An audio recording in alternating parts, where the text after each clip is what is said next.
Attorney General followed the legal process. He worked with the Deputy Attorney General, who's been involved since the very beginning of this two-year absurdity, and they made a decision that there was no obstruction.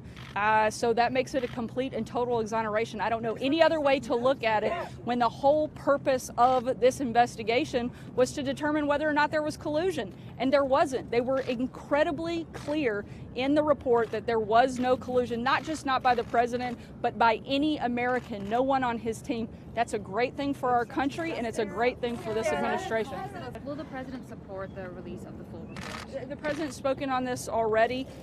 He wants full transparency, as he does in everything every day. However, that decision is being left up to the Attorney General, and he'll make that determination when he's ready. The one thing we do want to be careful about and be clear is that we want to do the right thing, not just for this president, but for all administrations. We want to make sure we're protecting the office of the presidency. We have to look at things like executive privilege. We have to look at protecting sources and methods for the intelligence community.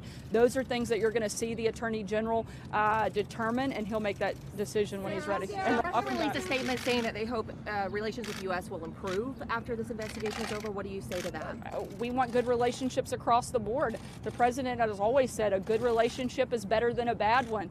We know that when you have a good relationship, even sometimes with countries you don't always agree with, that good things can come from that. I think that it's disgraceful, the fact that it took 2 years. I think it's disgraceful that we had $25 million in taxpayer money to chase a witch hunt that never should have taken place in the first place. I think Democrats and the liberal media should be absolutely embarrassed by their behavior over the last 2 years in their breathless reporting and their hope.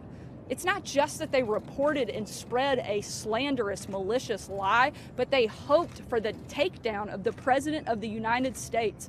I think everybody in America should sit back and process that for just a second and realize the seriousness of the accusation that was put on this president, that the media perpetuated, that they celebrated, and they loved to report. No discussion I'm aware of, Kristen, on any pardons at this point.